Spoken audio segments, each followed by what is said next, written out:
having a life scholarship and being able to afford to go to college made me feel inspired to go. When I got a life scholarship, it was such a relief. I knew that I wanted to have an impact. Having a life scholarship through the SC Education Lottery was huge. It gave me the opportunity to make that impact right here at home.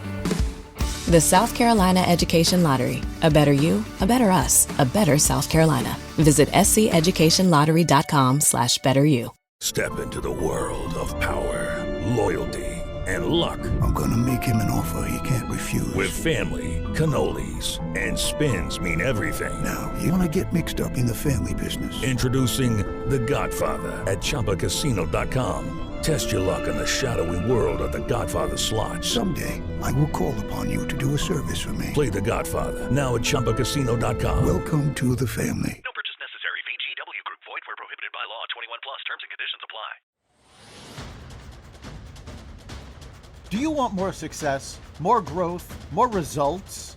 Then it's time for the Boundless Success Accelerator from the Modern Observer Group. This isn't your average coaching program. It's where top performers come to dominate. Weekly group sessions, on-demand coaching, a community that's got your back, and a power-packed library of tools to supercharge your business and career. No more excuses, no more waiting. Get in, level up, and start building the life you've been dreaming about. Visit us at modernobserver.com/boundless success to join today. Let's get you to the next level.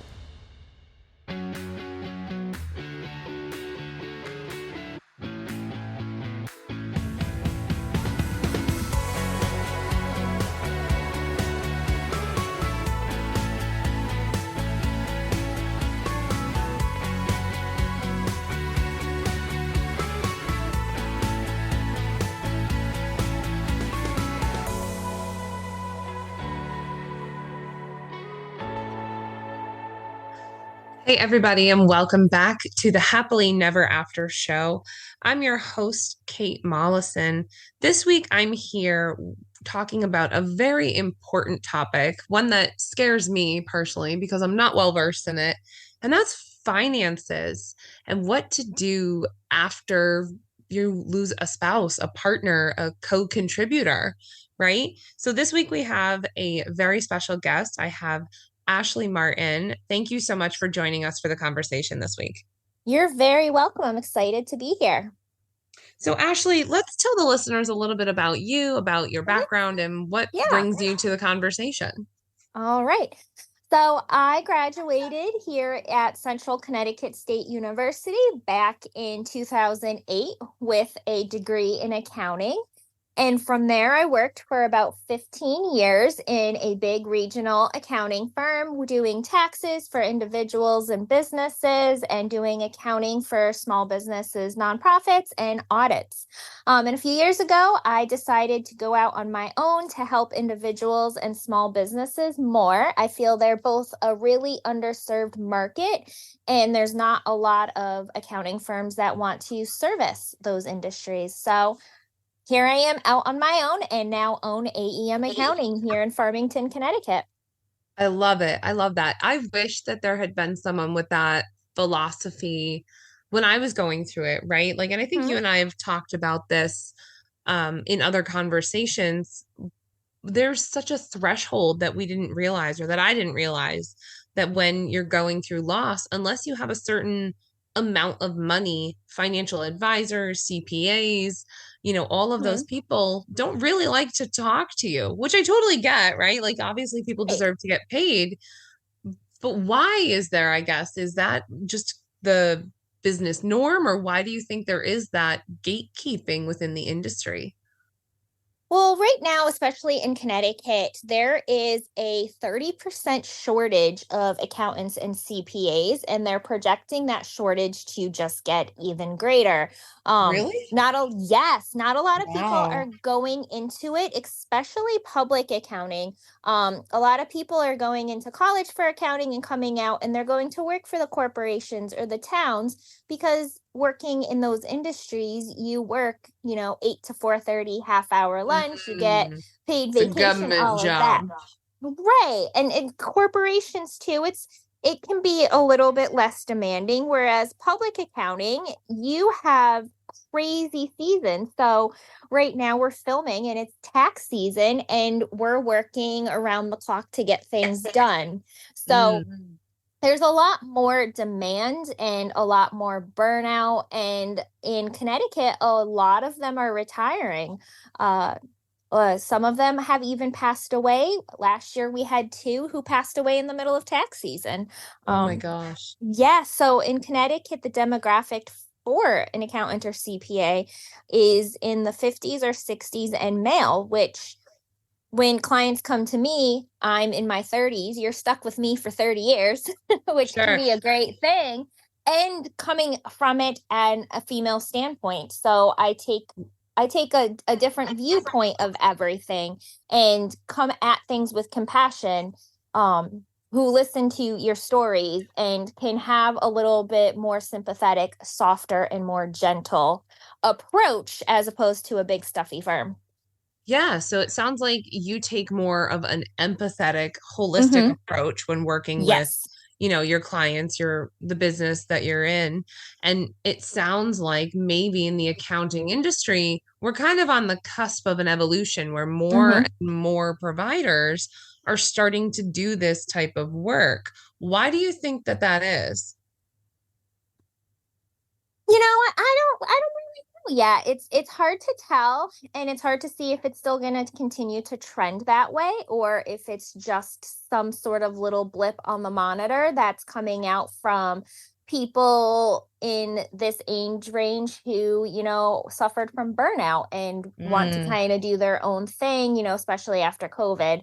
That kind of changed a lot of things. So it could be part of it. We have no idea. It's it'll be interesting in a couple of years to see how much it has changed. Yeah, for sure. All right, let's get into the meat and potatoes of this. Yeah, what the listeners are really here for, right? And some strategies, some talking points about what we can do in that post-loss, financial crisis. And I remember very clearly when I had my loss, I had this lump sum life insurance money and I didn't know what to do with it. And I got a whole bunch of advice from a variety of different people. And ultimately, I didn't do any of the things because none of the decisions made sense to me.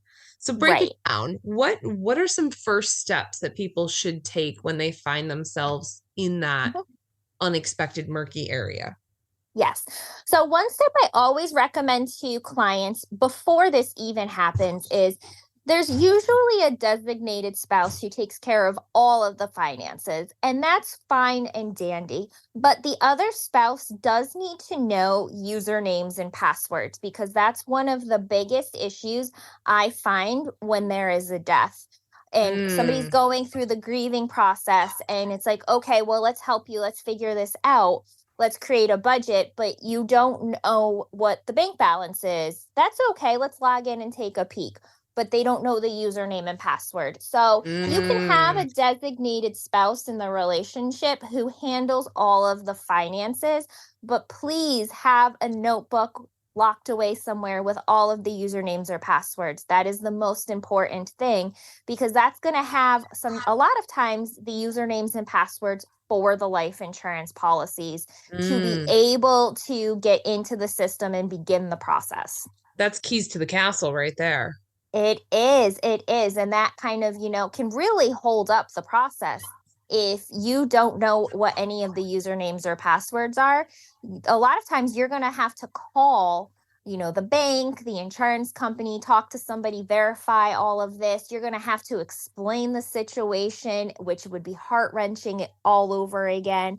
Oh my gosh, tell me about it. I can't count the number of times I had to regurgitate my lost story after sitting on hold for 45 minutes to another call representative for the life insurance. That was exhaustive. It's exhaustive. And that somebody else can't do it for you. So if you have your parent or, your best friend there holding your hand through all of this, trying to get you through it, they can't be the one to make that call. Unfortunately, you have to do that while grieving. So if you have the passwords, you have the actual policy that tells you the number to call, it makes it a lot easier on you. Oh my gosh, even like a direct contact phone number or a representative name, a reference number, something. Exactly. A lot of times More those insurance information, the policies, better. yes, a lot of times if you know where that insurance policy is, it will tell you right there on the first page, in the event this is needed, please contact this number. Here's your rep. Yep. Yeah, I'd love like to file a claim. Yep, immediately. It's sad to say, but in today's digital age, I would bargain to say that the password, the username and password is almost as important, if not just as important, as your social security number. Yes. And have your spouse's passcode to the phone, because a lot of times they are going to send a code to that cell phone. Yes. Hey, we noticed this new banking activity. Please confirm. Here's where I ran into the hiccup is my husband had the biometric lock on his phone. So we had to like figure out, like, thankfully he had a bypass pin set up. But for those of you out there using biometrics, like you can set up secondary and tertiary biometrics. So like if you can put multiple fingerprints, so have a trusted person put their thumbprint on your phone if you want to use your biometrics, or do a face ID, a secondary face ID or whatever. Like put those measures in place where you can still be secure, but you don't lock yourself out of the info when it's needed, if you know what I mean. Exactly. So once you have all of that information, it's going to help you to be able to pay the bills, go through all of that stuff and put together a budget. That's going to be one of the key things is you're going to have to kind of figure out. It is Ryan Seacrest here. There was a recent social media trend which consisted of flying on a plane with no music, no movies, no entertainment. But a better trend would be going to ChumbaCasino.com. It's like having a mini social casino in your pocket. Chumba Casino has over 100 online casino-style games, all absolutely free. It's the most fun you can have online and on a plane. So grab your free welcome bonus now at ChumbaCasino.com. Sponsored by Chumba Casino. No purchase necessary. VGW Group. Void where prohibited by law. 21 plus. Terms and conditions apply. What was being paid and when, because you don't want to get your light shut off. Yeah. That surprise, like foreclosure bill or shut off bill. Exactly. Yep. Exactly. So here's the hot take I find mixed reviews on, and I'm curious your thoughts. I hear both strategies are suggested to widows. That one side, people say, put everything that you can on subscription, like auto pay your phone bill, put your insurance on auto pay, everything is just auto pay. That way you don't have to think about it and your money just works itself. Other people are saying take everything off auto pay so you can accurately track how much comes in and you can control how much goes out. What are your thoughts on the auto pay philosophy for money management in the widow or spouse loss scenario? So in the widow or spouse scenario, I think it's great. In everyday usage, I do not agree with it. But in this situation, when you're going through this, you're not going to remember these things. So when that bill comes in, you log on with the username and password, you pay the bill, and you set up auto pay so that it comes out every month. You just have to be careful to not overdraft the account. So I think it's great in this area of grief, because grief does not allow you to think clearly, and you don't want to put yourself in a bad financial situation. If it's just for, day-to-day stuff, I don't recommend it, because again, you don't get to see the ins and the outs every day and really budget. There's too many people out there who just put it on auto pay, forget it's on auto pay, and keep swiping that debit card. And the next thing you know, your bank is overdraft. And now not only is that utility just bounced, so they're going to charge you a fee, but then it's also shut off. Yeah. And grief, so much of that like object permanence is disabled in your brain. Like it is a set it and forget it with that. So it can be a slippery slope. Personally, I had to be selective in the things that I auto pay because I was like, all right, I know this, and this can come out because I get paid on this day, but this and this, like I'll pay so I can know that they got paid because I was forgetting if they were getting paid and it was creating panic. And if I go in and click the button, I know it's paid and that object permanence piece was solved. So I guess my takeaway is people have to kind of find the strategy that works best for them. The other thing and it could be a mixture where your mortgage and the utilities are an auto pay, so you don't have to worry in the future about past due bills on that, and that your lights aren't going to be shut off. So at least you have a roof over your head. Secure the home and the utilities first. Like that's my number one recommendation for people is you secure your home and your utilities above all else. Yes, definitely. Because you have to have a roof over your head. Exactly. You don't want to have to worry about that. And if there are kids in the situation, you don't want to expose them to that either because their world is crumbling. You're not fully there as the other parent. And then they come home and the internet and the utilities are all off because it didn't get paid. And so their one sense of this is always going to be there is gone at that time. Yeah. Yeah, it certainly is like how tied to security, that sense of security money really is. I remember going through it with Craig, after he had passed, and he passed in November. Christmas was a month later, a literal 30 days later. And here I am, those couple weeks leading up to Christmas, having to rationalize going out and getting a Christmas tree and doing Christmas for my kids because I didn't want them to not have that. But still then having the lingering like, oh, I don't have the finances sorted out yet because it takes a while, right? That's the other thing that people don't tell you is it takes a while. So I'm in that limbo phase where I've now had a dwindling income and I have to choose between, do I fill the fuel oil tank or do I put Christmas gifts under the tree for the kids?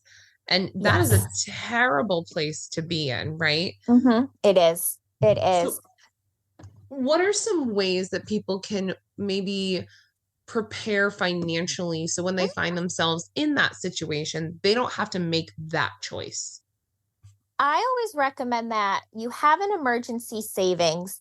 It's best to have 6 months or more saved of emergency savings to pay your basic needs, your roof over your head, your utilities, your vehicle so you can get back and forth to work, groceries, bare bones budget, 6 months or more.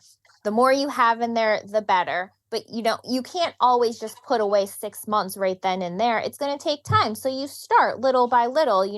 I always recommend you open a completely separate savings account. So you have your checking, you have your regular savings where you're saving for a new car, you're saving for your vacation, that dream bag you want. And then you have your emergency savings.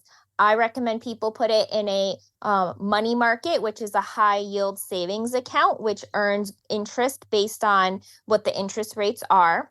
Riley Herbst from 2311 Racing here. And you know what grinds my gears? Waiting for coffee. But instead of counting frappes and lattes, I fire up Chumba Casino. No apps, no fuss, just fun social casino games to pass the time. By the time my coffee's ready, order for Riley. I've already taken a few victory laps. Next time you're stuck waiting, make it entertaining. Play for free at ChumbaCasino.com. Let's Chumba. Sponsored by Chumba Casino. No purchase necessary. VGW Group. Void where prohibited by law. 21 plus. Terms and conditions apply. That's great advice. Yeah, most people don't know about money markets, and that's a great strategy to use for savings because you're earning you earn more interest. Yeah, you do. And once you get a good amount in there, you're going to start to make $25 a month in interest, and it's just going to grow. And that is an emergency savings. You don't touch that unless it's a dire emergency. You've lost your job, something in the house dies, like the HVAC system. That's what somebody it's for. died. somebody died, this God forbid, this is what that is for, to tide you over, because it is going to take time for that insurance policy to come through. It's not going to happen overnight. It's a huge misconception in the financial industry, right? Like the information that's put out there is that like, oh, you make the policy, it protects you when the time comes, we're there for you if you need. But in the reality is like you have to wait for all of these systems and policies and paperwork and forms, and they're dead, and then you have to get the death certificate, and that takes 3 to 5 days, and then you get the death certificate and you have to fax it to the insurance company, and then and it's a waiting game for them to process it. I think all said and done, I waited 173 days for them to process the claim, and then it was another 6 weeks for them to pay the claim. Yeah, it takes time, and different insurance agencies have different payout timeframes and different processes.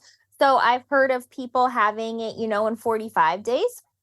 I've heard of others, where it's like with you, where it's been 175 days or more. It depends on the circumstances. It depends on the insurance agency, all of that. So unfortunately, you have to have some sort of fail-safe to still survive during this time until that insurance money comes in, because you also aren't going to probably be working during the beginning stages of this. So your wages are probably not going to be where they were. So you want to be able to function and survive and start to grieve and heal without worrying about losing your home.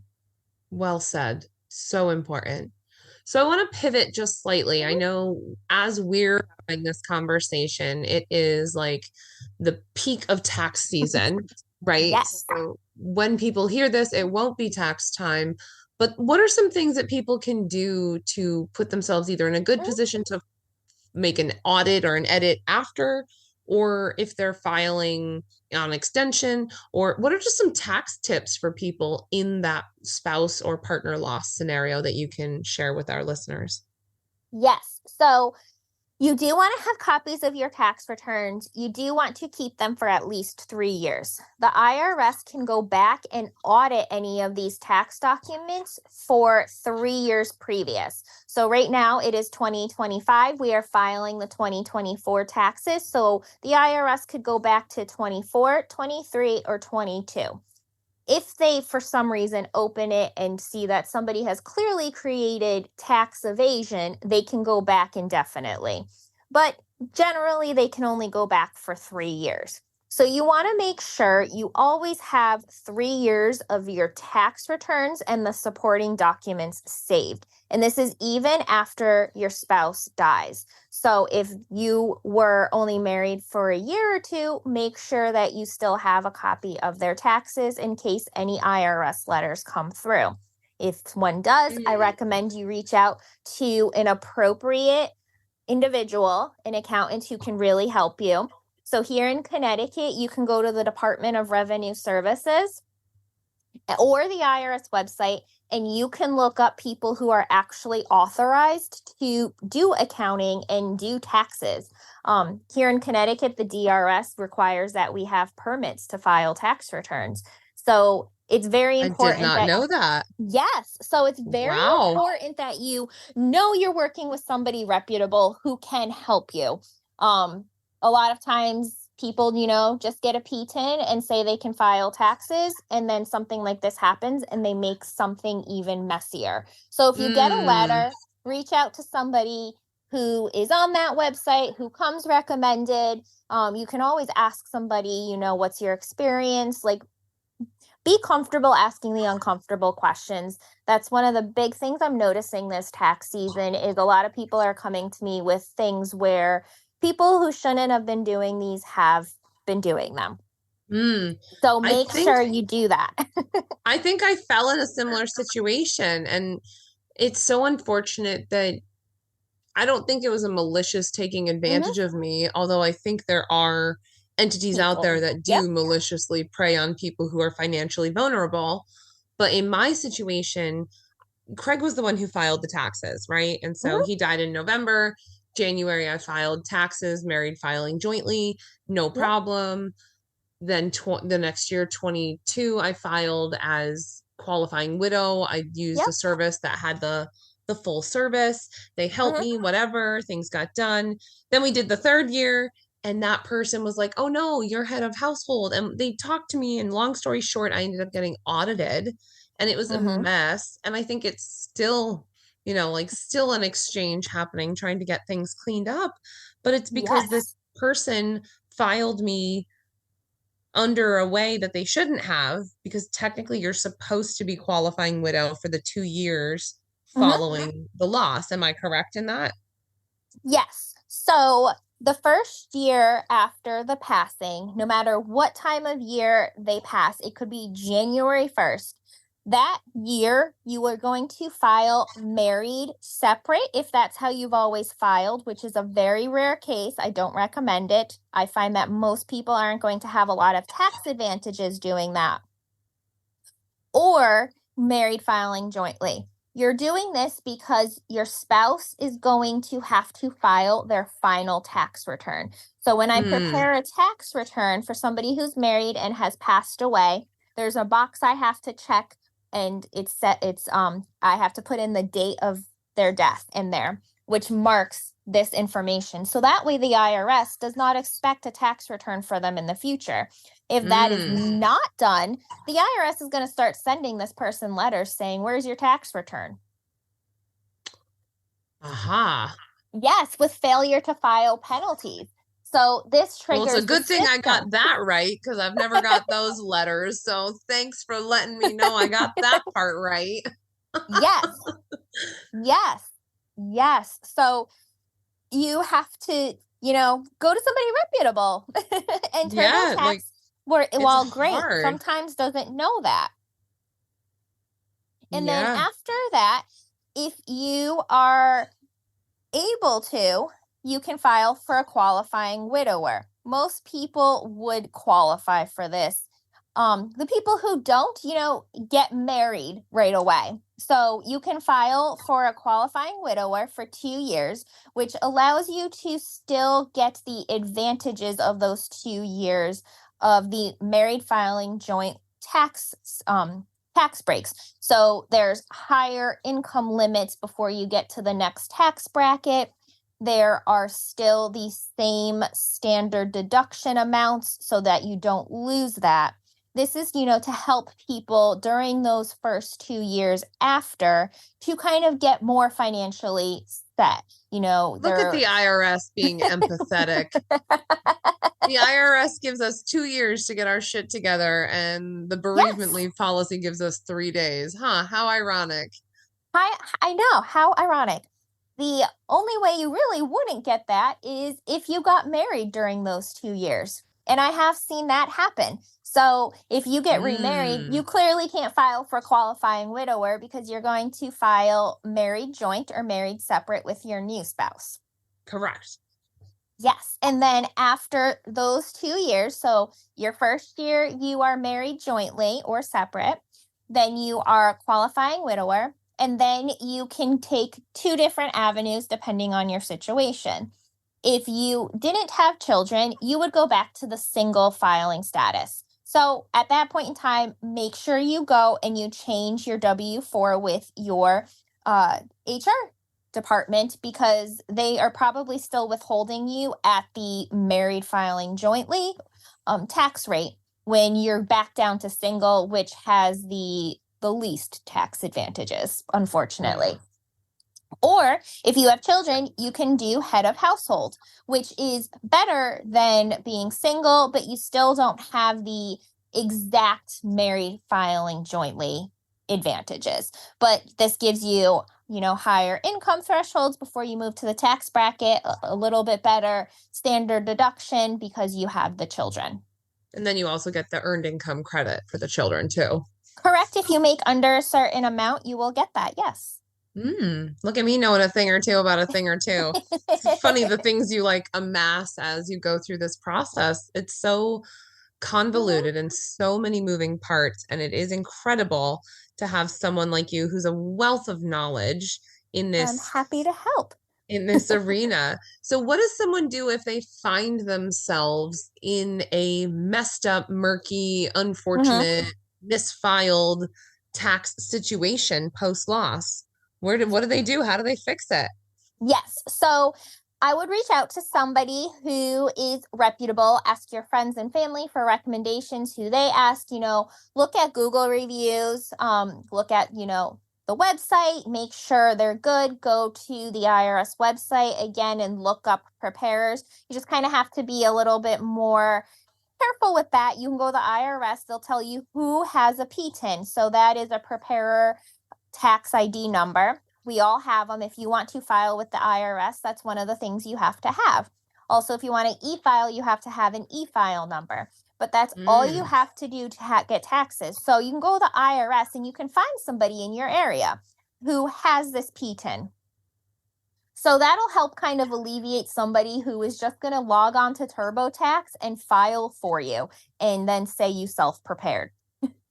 So then you can kind of take their name and you can go, like here in Connecticut, you can go to the Department of Revenue and you can type that name in and see if they have a permit to file taxes, because the states can be a little bit more strict. Whereas I just said the IRS, you just have to have that PTIN to file. The state of Connecticut requires that you have a CPA or that you've taken, certain amount of hours every year in tax training, so that they kind of regulate it more in our state. And a lot of states do that. So you can look up there, but that's also going to tell you if somebody has a complaint against them, because the DRS will house that. You can look at the Better Business Bureau to see if they are there as well, or the local chambers. If they're a chamber member, they're probably going to be a reputable.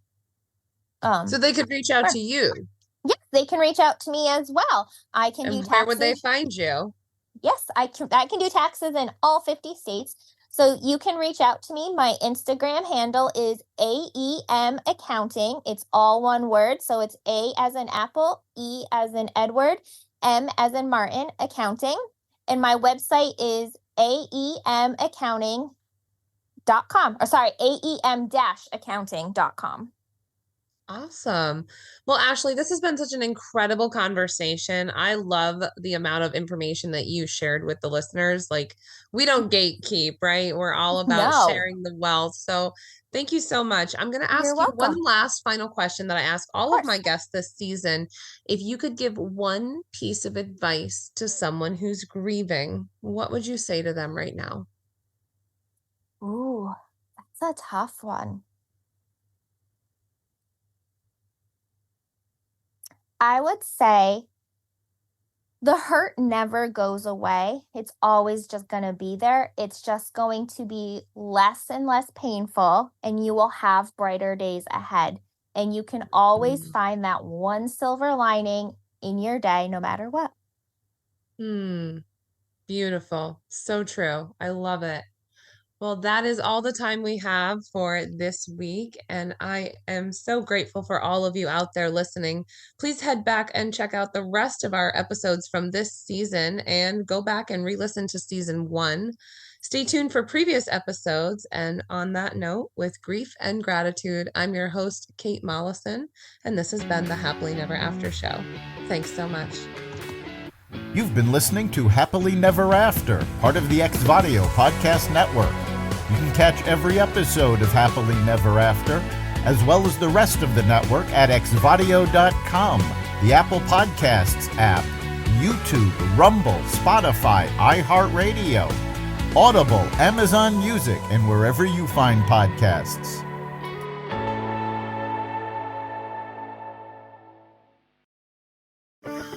Having a life scholarship and being able to afford to go to college made me feel inspired to go.